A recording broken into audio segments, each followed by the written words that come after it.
사도 바울이 고린도 교회의 성도들에게 약속한 게 있었죠. 그것은 뭐냐면 1년 전에 그 예루살렘 교회의 성도들을 돕기 위하여 이제 헌금을 성경헌금을 하게 했지요. 근데 그 성경헌금을 하게 했는데 그게 시중지 되어져 가지고 잘 진행이 안 됐어요. 그런데 이제 1년이 돼가면서 그것이 다시 살아나기 시작을 했고, 또 그래서 그것을 통해서 사도 바울이 기뻐하면서 그리고 다시 그 헌금을 통해서 예루살렘 교회를 돕고, 또 그 다음에 그들에게 하나님의 축복하심을 믿고 그렇게 또 편지를 쓰고 있는 것을 알 수가 있지요. 오늘 여기 우리들이 읽은 이 말씀은 디도가 헌금위원으로 가게 되는 것을 말하고 있어요. 디도는 디도서를 보면은 디도가 그리데 교회의 목회자죠. 하나님의 종이었어요. 목사님이셨는데 그분이 그 나중에 이제 디도서를 기록할 당시에 그리데 교회 목사로서 여러 가지 많은 문제들이 있기 때문에 사도 바울이 그러한 이제 교훈을 써준 것이 디도서죠. 근데 이제 고린도 교회에 그 디도가 그렇게 하나님의 종으로 부름받아서 또 사도 바울의 신복으로서 오직 하나님 영광을 위해서 헌신하고 충성하는 모습을 볼 수가 있지요. 근데 오늘 오늘날 말하자면 교회에 뭐 봉사를 하는 사람들, 뭐 헌금기원을 한다든지 또 뭐 재정을 본다든지 할 때 교회의 중요한 일꾼으로 쓰임 받을 때에 어떤 그 기준을 말씀해 주시는 것을 알 수가 있지요. 그래서 오늘 16절과 17절을 보겠습니다. 너희를 위하여 같은 간절함을 기도의 마음에도 주시는 하나님께 감사합니다. 그러니까 사도 바울과 같은 간절함, 그 사도 바울이 고린도 교회를 향해서 정말 간절한 마음이 있었죠. 그들의 넉넉한 모든 삶을 좀 나누게 하는, 그래서 예루살렘 교회의 성도들을 돕고자 하는 마음이 간절했다. 그런데 그 마음이 디도에게도 있었다는 거죠. 네, 그래서 디도의 마음에도 주시는 하나님께 감사하노니 그가 권함을 받고 더욱 간절함으로 자원하여 너에게 나아갔고 그랬어요. 뭐 목사님이나 또 주의 종들, 장로님이나 또 이렇게 어떤 하나님으로부터 쓰임 받는 사람들은 먼저 하나님의 은혜가 임해야 돼요. 강제로는 안 되거든요. 그래서 하나님의 은혜가 임하고 또 하나님의 은혜가 임하다 보니까 자기 마음에도 간절한 소원이 있는 거예요. 하나님 영광을 위해서 살아야 되겠다. 내 인생 하나님께 바쳐서 헌신하고 충성하며 살겠다라는 간절한 마음이 작동을 해야 된다는 거죠.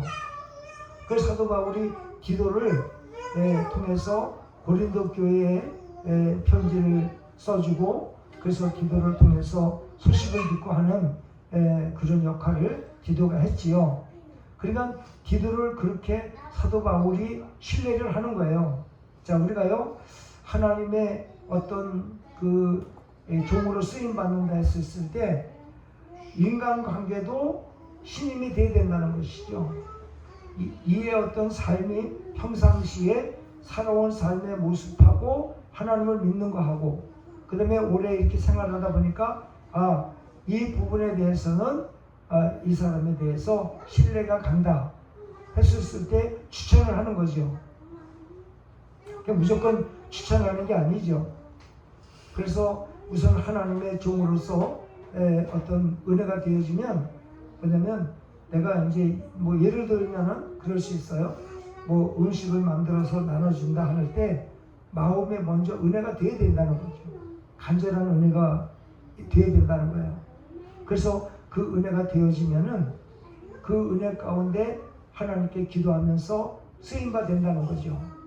그래서 기도가 바로 그런 은혜가 있었던 사람이다.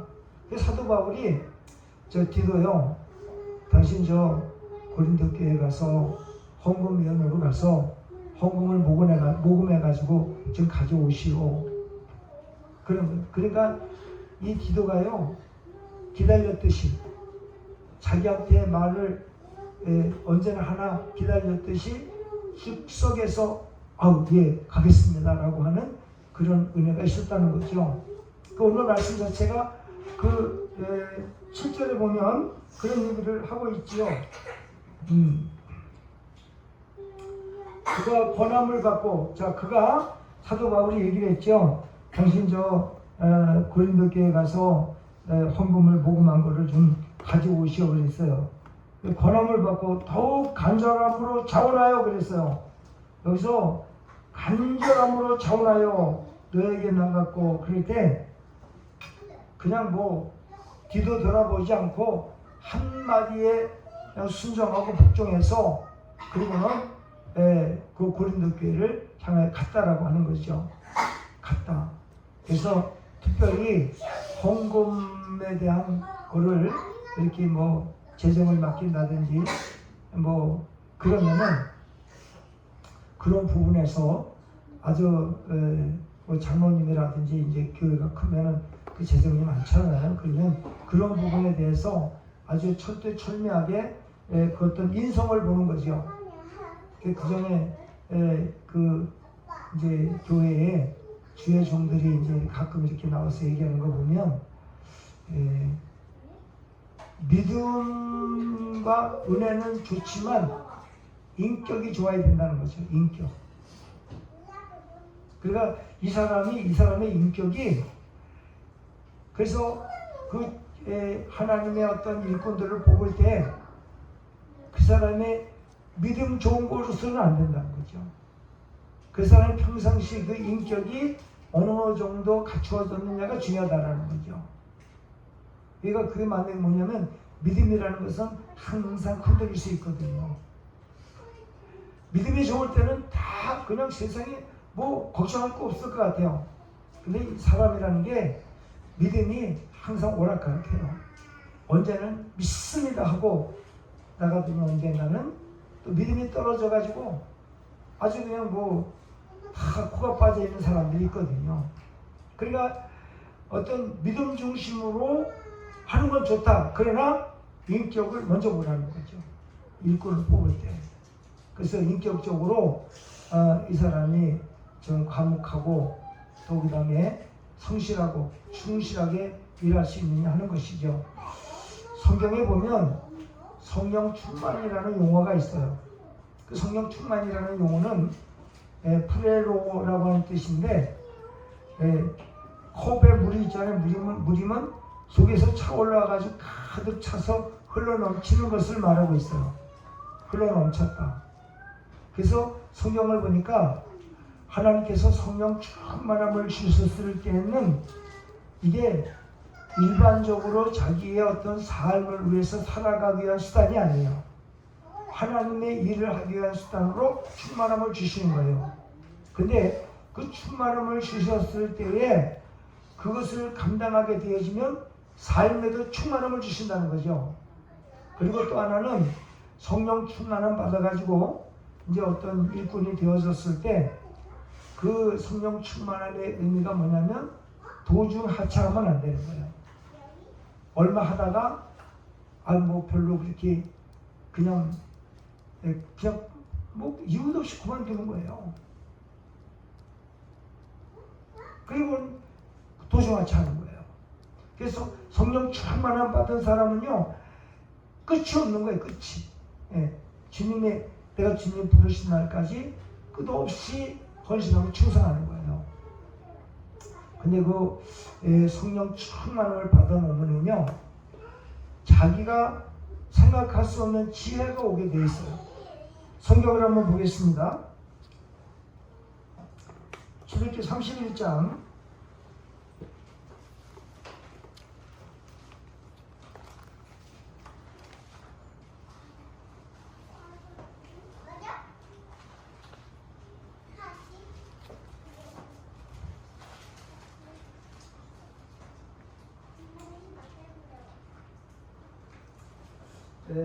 31장에 보면 1절에서 한번 읽어보겠습니다.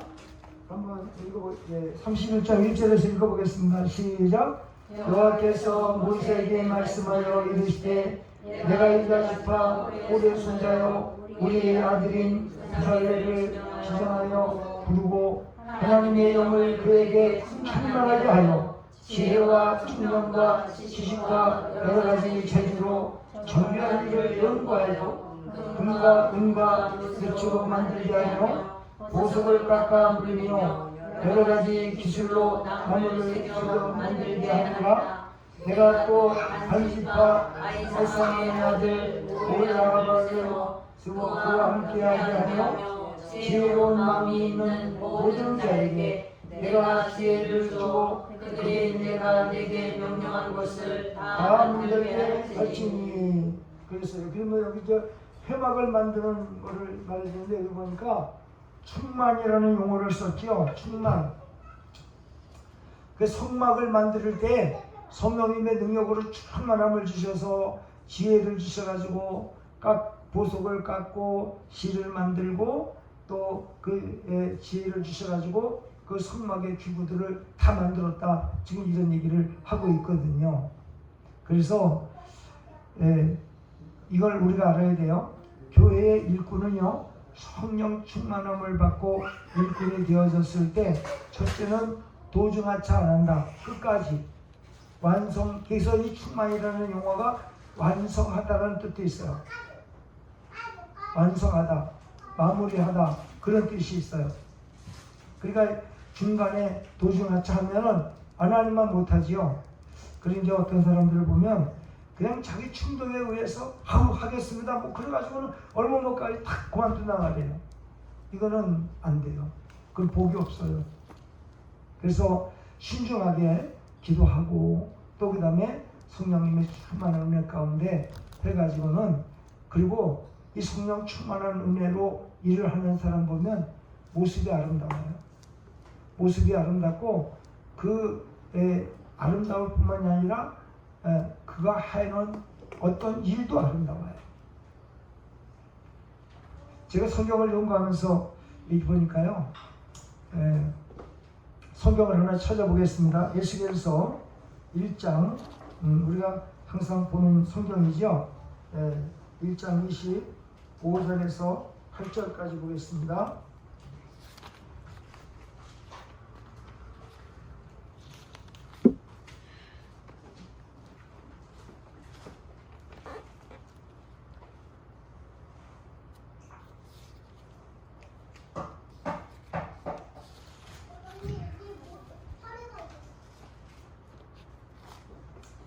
자, 1장 25절에서 28절까지를 읽어보겠습니다. 시작.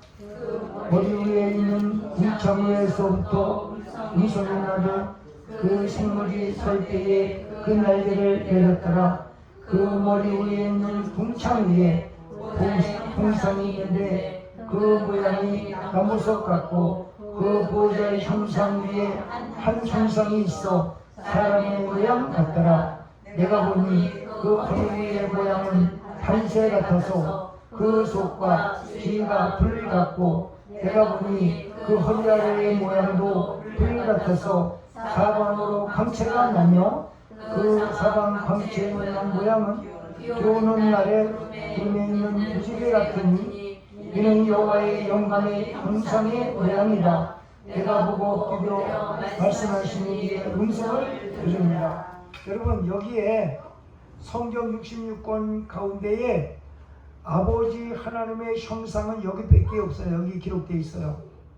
자, 우리가 가정에도 아버지가 있고 자녀가 있고 어머니가 있죠. 하늘나라에 똑같다고 그랬어요. 자, 여러분, 우리 가정에 김씨, 혜씨, 박씨 성이 있잖아요. 성, 그죠? 그 성이 하늘나라에도 하나님 나라에 하나님 아버지의 성이 있어요. 성. 그 성이 뭐냐면 여호와예요. 자, 이 아무개, 이 일동, 그 아들은 이 건달, 이렇게 건달이라는 이름은 그런데 그 아버지가 있으면 그 아들도 같은 이시잖아요. 그러면 여호와라는 성이 삼위일체 하나님의 성이요, 성. 그래서 여호와 아버지, 여호와 예수님, 여호와 성령이 그렇게 되는 거예요. 그래서 이씨 가정에 가면 이씨가 있고 이씨 아들이 있고 이씨 부인이 있는 거예요. 여기 삼위일체야. 예? 삼위일체인데 그러면 아버지의 형상, 그럼 하나님 아버지의 형상이 있고 그 아들 예수의 형상이 있고 성령님의 형상이 있는데 아버지의 형상과 예수의 형상은 있는데 성령님의 형상은 기록된 게 없어요. 왜? 보이지 않는 실존이기 때문에 그래요. 그래서 아버지 하나님의 형상은 에스겔서 1장 26절에서 28절까지 나와 있는 게 전부예요. 그러면 아버지 하나님의 형상이 뭐냐면, 여러분 왜 아버지 형상인 줄 아세요? 왜요? 자, 예수님은 보좌에 앉으신 분이요, 보좌 우편에 계신 분이요. 자, 예수님은 보좌에 앉으신 분이요, 보좌 우편에 있는 분이요. 예수님은 보좌 우편에, 그러면 보좌에 앉으신 분은 누구예요? 아버지. 그러니까 여러분 가정에도 아버지가 제일 어른 자리에 앉잖아요. 하늘나라에 똑같아요. 왜냐하면 그 예수님께서 하나님 보좌 우편에 서신 것을 보고 앉은 것을 보죠. 자, 사도행전 7장을 한번 보겠습니다. 7장. 예수님은 어디 계신가? 한번 보시죠.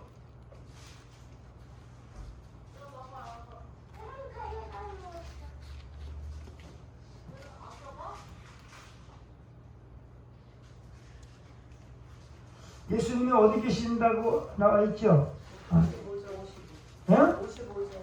55절 보세요. 사도행전 7장 55절 한번 보겠습니다. 자, 한번 읽어보겠습니다. 시작. 세만이 성령 충만하여 하늘을 우러러 주목하여 하나님의 영광과 예수께서 하나님 편에 서신 것을 보고. 자, 예수는 보좌 우편에 서 있죠.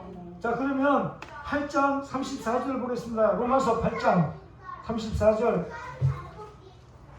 여기 우편에 계시다는 말이 성경에 많이 나오죠. 예수님께서 우편에 서시다, 그런 말이 성경에 많이 나오고 있어요. 8장, 로마서 8장 34절 한번 보겠습니다. 다 같이 읽어보겠습니다. 시작. 누가 정죄하려 죽으실 뿐 아니라 다시 살아나신 이는 그리스도 예수시니 그는 하나님 우편에 계신 자요 우리를 위하여 간구하시는 자시니. 자, 하나님 아버지가 계시고 아버지 우편에 누가 있어요? 예수님이 계신 거예요. 예수님. 그러면 에스겔서 1장 26절 28절까지 보면 보좌에 앉으신 이를 말하고 있죠. 남보석 같고 그 앉으신 그 부분이 너무 영광스럽죠. 근데요, 아버지, 여러분 여보세요. 아버지가 여기 제일 높은 데 계세요. 근데 그 밑에 궁창이 있어요. 궁창 있고 궁창 밑에 뭐가 있냐면 네 생물이 있어요. 네 생물인데 하나는 사람 얼굴, 하나는 송아지, 하나는 사자, 하나는 독수리 얼굴이 있어요. 그러면 뭐냐면 마태복음, 마가복음, 누가복음, 요한복음을 사복음서라고 하는데 네 생물의 복음서라고 그러는 거예요. 그래서 마태복음은 사자복음, 마가복음은 아니 송아지, 소복음이지. 왜 소복음이요? 재물. 자, 그러면 누가복음은 인자복음. 예수님이 인간으로 오신 인자복음. 네 번째는 요한복음이에요. 신적인 의미를 나타낸다고 그랬죠. 그러면 예수께서 다시 보세요. 하나님 우편에 계시냐라고 했을 때 예수께서 다시 가봅니다. 여러분 이거 지금 공부하는 게 굉장히 중요한 내용들이에요. 우리가 이거 확실히 알아야 됩니다. 예수께서 1장 몇 절을 보냐면 그 네 얼굴에 대한 얘기를 한번 합니다. 1장 10절 한번 보세요. 1장 10절, 에스겔서 1장 10절 한번 보세요. 여기 가만 있어 보세요.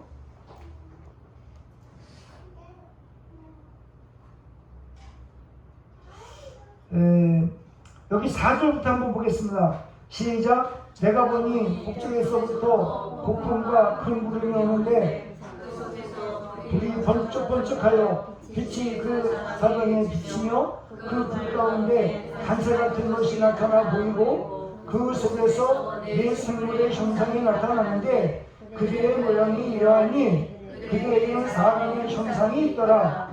그들에게 각각 네 얼굴과 네 날개가 있고 그들의 다리는 곧은 다리요 그들의 발바닥은 송아지 발바닥 같고 방위는 구리같이 빛나며 그 사방 날개 밑에는 각각 사람의 손이 있더라.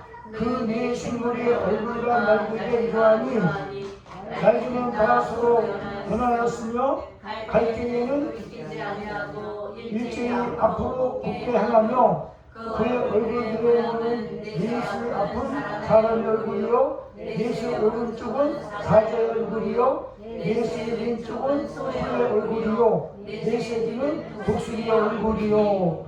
자, 그 하나님의 보좌가 있잖아요. 그 보좌 밑에 궁창에서 궁창 밑에 여기에 뭐가 있냐면 네 생물이 만들어져 있는 것이 여기서 이 하나님의 보좌 밑에서 여기서 움직이고 있어요. 그러면 이 사복음서를 네 생물로 비유를 했는데 그러면 뭐냐면은 아버지 하나님이 여기서 영광을 받으실 때에 이 네 생물의 호의를 받으면서 영광을 받으시는 거예요. 여기 직접 하나님께 올라가 여기서 직접적으로 인간이나 누구든지 영광을 올릴 수가 없어요. 전부 이 밑에 네 생물 밑에서 전부 다가 여러분 그 하나님 영광을 위해서 전부 부복하고 있는 거예요. 그러면 그 하나님의 보좌에 계신 그 분을 다니엘서 에스겔서 1장 26, 28절 말씀하고 있는데 보좌에 앉으신 분이 얼굴 형상은 여기서 표현을 안 했어요. 사람 같은 모양의 그분이 앉아있더라 그랬죠. 그럼 아버지 하나님은 누구와 같으신 분이에요? 저와 여러분과 똑같은 분이에요. 예수님도 마찬가지예요. 근데 성령님은 외적으로 보여주는 분이 아니라 영으로만 실존해 계신 분이야. 그러면 성령님도 인간의 모양하고 똑같은 우리의 인간 육체 안에 들어있는 인간의 영하고 똑같은 분이라고 보면 되는 거예요. 우리 인간의 육체 안에 있는 생명이 육체의 모습하고 똑같죠? 같아요. 성령님이 같은 성령님의 모양대로 우리 영이 창조되었으니까 그렇게 되어 있는 거예요. 그런데 아버지 하나님의 여기 허리 위에는 단새 같아서 이 단새는 뭐냐면 용광로에 그 새가 녹았을 때 시뻘건 그 불인데 이 용광로 불은 게임도 안 돼요. 거기서 나오는 불빛은요 볼 수가 없어요. 너무 부셔가지고 이 허리 위에 그 모양이 단새. 그러니까 여러분 이 세상에 불을 다스릴 수 있는 분이 하나님밖에 없어요. 예, 불 같으신 하나님이기 때문에. 근데 허리 아래는 단새 같아서 그냥 불 같아서 그랬죠. 불 같아가지고 허리 아래에도 다리 모양도 전부 불 같아 불이 있는데 그런데요 그 불빛 가운데 희한한 광경이 하나가 있습니다. 비 오는 날에 무지갯빛 같은 빛이 그 허리 아래에 그 불빛 가운데 그 7가지의 빛이 찬란하게 그냥 굉장히 강하게 비쳐나오는 것입니다. 그래서 제가요 이 말씀을 보고 너무 은혜를 받은 게 뭐냐면 우리 하나님의 그 하나님에게서 나오는 그 빛이요 너무 아름다운 마음을 표시하는 거야. 하나님의 아름다운 마음을 무지갯빛 색깔로 표현하신 거예요. 우리가 비 올 때 무지개를 딱 떴을 때 보면 보기 싫어요? 보기 아름다워요? 너무 아름답잖아요. 근데 우리는 평상시에 비 오는 날에 무지개를 보면은 그냥 무지개 떴네 그 정도인데 저는 이 은혜를 받고는 무지개가 딱 뜰 때마다 하나님의 아름다운 그 마음에 비치구나 하는 걸 저는 항상 생각을 해요. 그냥 일반적으로 우리가 무지개가 떴을 때 그냥 저거 비 오는 날 비 안 오게 하려고 무지개 뜨셨네? 무지개 띄웠네가 하냐? 그런 게 아니에요. 저 무지개는 그러니까 오늘날 인간들에게 하나님께서는 무지개를 띄워가지고 이게 나의 마음이야.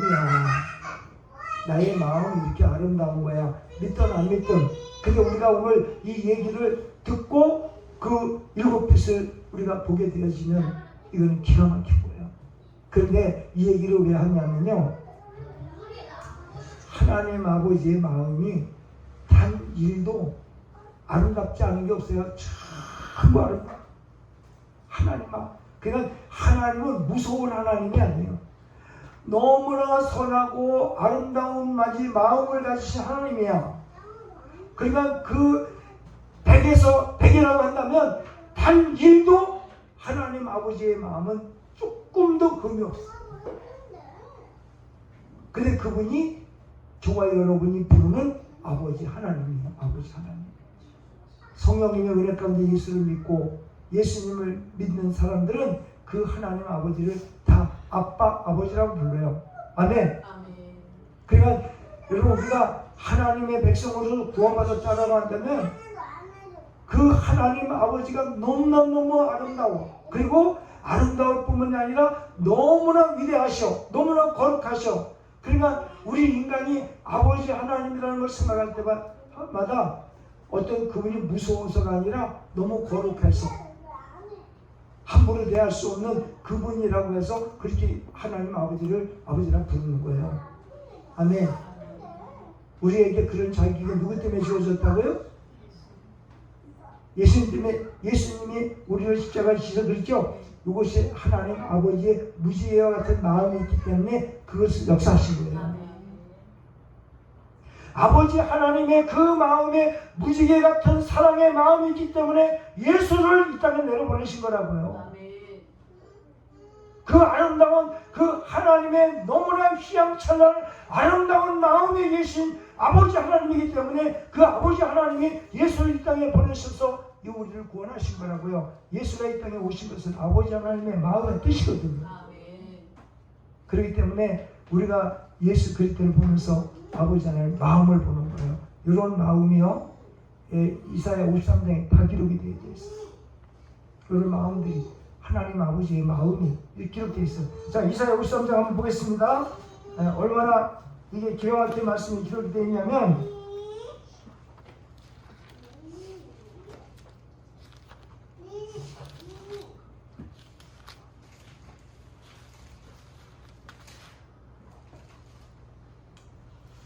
자, 53장 10절 한번 보겠습니다. 10절. 자, 한번 이거 읽어보겠습니다. 시작. 여호와께서 그에게 상함을 받게 하시기를 원하사 질고를 당하게 하셨은즉 그의 영혼을 소곤들로 들게 이르면 그가 시를 보게 되며 그의 날은 길 것이요 또 그의 손으로 여호와께서 기뻐하시는 뜻을 성취하게 하리로다. 자, 11절 시작. 그가 자기 영혼의 수고한 것을 보고 만족하게 여길 것이라. 나의 의로운 종이 자기 지식으로 많은 사람을 의롭게 하며 또 그들의 죄악을 친히 담당하리로다. 그러니까 아버지 하나님 마음과 예수 그리스도의 마음이 일치되는 거예요. 그러면 예수님께서 아버지께서 그 아름답고 기가 막힌 마음이 있으신 분이 예수님에게 야 아들아, 마치 여러분 우리 가정에 제가 이제 아버지잖아요. 우리 아들들이 있잖아요. 아들한테 야 아들아, 내 마음이 이런 마음이 있는데 너 이렇게 저 지상에 내려가서 인간들을 위해서 정말 네가 인간들 스스로 구원이 안 되니 네가 천상 내려가서 네가 인간들을 대신해서 그 인간들이 죽어야 할 죄를 네가 뒤집어쓰고 네가 죽어라. 그러면 너의 공로를 통해서 저 인간들을 내가 구원하겠다. 그 예수는 그 아버지의 말씀을 딱 듣더니 예 아버지 알았습니다. 왜? 아버지의 뜻이 너무 옳고 정확하기 때문에 단 1도 흠이 없는 그 아버지의 사랑의 마음이 있기 때문에. 그렇기 때문에 여러분 우리가 예수 그리스도를 믿고 아버지를 하나님 아버지를 아버지라고 부른다고 한다면 세상에 걱정할 게 없어요. 정말로 걱정. 그 우리 아버지는요 우리에게 한없이 끝없이 부어주고 부족할 것이 없이 채워주시는 아버지 하나님 마음 사랑 자체 그 자체라고요. 그 마음 자체라고요. 너무너무 기가 막힌 거예요. 죄인들이기 때문에 두렵지요. 죄인이 아니고 예수를 통해서 구원받은 저와 여러분들은요. 자, 성경에 한번 있습니다. 또 보겠습니다. 로마서 8장 15절.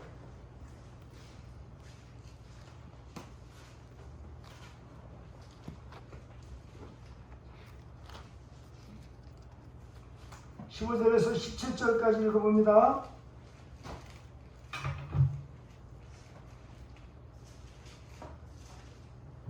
다같이 읽어보겠습니다. 시작. 너희는 다시 무서워하는 종의 영을 받지 아니하고 양자의 영을 받았으므로 우리가 아빠 아버지라고 부르짖느니라. 성령이 친히 우리의 영과 더불어 우리가 하나님의 자녀인 것을 증언하시나니 자녀이면 또한 상속자 곧 하나님의 상속자요 그리스도와 함께한 상속자니 우리가 그와 함께 영광을 받기 위하여 고난도 함께 받아야 할 것입니다. 그러니까요, 예수님에게 아버지 하나님은 이렇게 하시는 거예요. 아버지 하나님이 세상 천지 만물을 다 지어놓고 아들 예수야, 예 아버지, 내 것이 다 너의 거야. 너 다 가져. 다 상속해 하셨어요. 근데 상속에서 예수님 혼자 갖고 계신 게 아니라 예수 그리스도를 믿고 구원받은 사람들에게 공동 상속을 하신 거예요. 공동 상속. 이게 말이 되냐고요. 근데 그러면 공동 상속을 했는데 이게 누구의 마음이요? 아버지 하나님의 마음이에요. 그 아버지 하나님의 마음은요, 우리가 헤아릴 수 없어요. 너무너무 좋은 마음. 너무나 긍휼히 여기는 마음. 여복하면 여러분, 그 아들 예수 그리스도는 하나님이시라고, 하나님 지키는 아들이라고. 우리는 피조된 사람들이라고요. 피조된 사람들을 구원하기 위해서 자기 친아들을 십자가에 못 박아 죽이시면서까지 우리를 구원하신 하나님의 사랑은 핵심이 핵심. 그 하나님의 사랑이 있는 한은 저와 여러분들은 원망한다니까요. 잘못 안 된다니까요.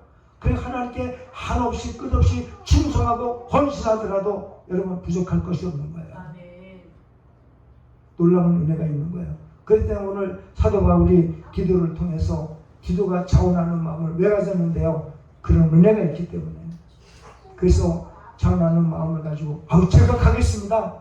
그러면 그냥 사도 바울이 한 사람을 더 붙여요. 그래서 많은 헌금이 거기서 나오거든요. 그러니까 그걸 혼자 가지고 오면 도중에 문제도 생길 수 있고, 또 그 다음에 같이 함께해서 안전하게 보호장치를 만들어서 그 헌금을 가져오게 하는 그런 역할을 오늘 말씀을 우리가 읽은 겁니다. 그러니까 여러분, 우리가 하나님 앞에 무엇을 드리든 아까워하면 안 돼요. 그리고요, 예수 믿으면서 연단 받는 거는요, 하나님께서 우리에게 주신 축복이 그만큼 많은 거예요. 예, 우리가 이 세상에 살면서도 열심히 노력한 사람들이 대가가 오잖아요. 그 노력을 할 때 얼마나 힘이 들고 어려운 부분이 많이 있어요. 근데 예수 믿는 사람들이 어려움을 당하고 힘든 일, 그 고통스러운 일을 당하면은요, 그걸 반대로 기쁘게 여겨야 돼요. 그만큼 내가 어려울수록 주님의 주신 축복이 크기 때문에 그것을 인내할 수 있고 그것을 참아내면서 끝까지 승리하게 되어지면은요, 고생한 사람의 대가는 그냥 평범하게 신앙생활하는 사람의 대가하고 차원이 달라요. 그래서 예수 그리스도와 함께 고난을 받으라고 그리스도 받았어요. 아셨죠? 예수 그리스도가 왜 십자가 지시고 나서 위대하게 되셨는지 알아요?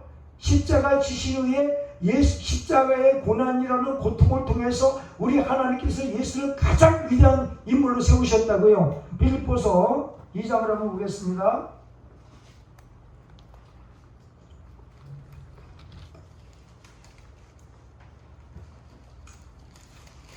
빌립보서 2장 8, 9절, 9절, 10절 한번 보겠습니다. 빌립보서 2장 몇 절을 읽어나면요, 그러면 이제 7절부터인데, 자 8절부터 보겠습니다. 시작. 모형으로 나타나사 자기를 낮추시고 죽기까지 복종하셨으니 곧 십자가에 죽으십니다. 이러므로 하나님이 그를 지극히 높여 모든 이름 위에 뛰어난 이름을 주사 하늘에 있는 자들과 땅에 있는 자들과 땅 아래에 있는 자들로 모든 무릎을 예수 이름에 꿇게 하시고 모든 입으로 예수 그리스도를 주하시기 하여 하나님 아버지께 영광을 돌리게 하셨느니라. 아멘. 예수님이 십자가 지시고 나서 출세하신 분이 예수님이에요. 그 십자가의 죽음은 우리 인간은 감당할 수 없는 죽음인데 그 죽음이 예수 그리스도를 가장 위대하게 만들어 놓으시고, 그래서 예수 믿는 사람들이 힘들고 어려운 고난을 당하잖아요. 고난 뒤에 주시는 축복이 비례해요. 고난 받은 것만큼 축복이 오게 돼 있어요. 고난 받을 때 우리가 믿음으로 인내하고 참아내면서 그 목적을 수행하면 하나님께서는 그 고난 받은 것만큼 비례해서 축복을 예비하고 계세요. 아멘. 이 여러분 기억해 주십니다. 우리는요 예수 믿으면서 고난 없는 게 자랑이 되면 안 돼요. 힘들고 어려울 때 주님으로부터 구원받은 자는요 반드시 이기게 해놓거든요. 반드시 이기게 돼 있거든요. 그러니까 여러분 교회 다니면서 괜히 편하게 신앙생활하면 안 돼요. 어디 여러분 교회에서도 뭐 종이 있으면 죽고 깨끗이 하고 여러분 다 몸 움직여서 헌신한 것만큼 여러분의 축복이 온다니까요. 편하게 신앙생활 하지 마세요. 집에서도 어려움 있고 여러 가지 문제 있을 때 여러분 솔솔수범해서 여러분이 고난 당한 것만큼 축복이 온다는 걸 알면 됩니다. 그래서 우리 교회 구성원들은요 그렇게 고난을 두려워하면 안 돼요. 내가 몸소 헌신하고 충성하게 되면 당연히 고난 오죠. 힘들죠. 근데 그 뒤에 비례하는 축복이 있어요. 아셨죠?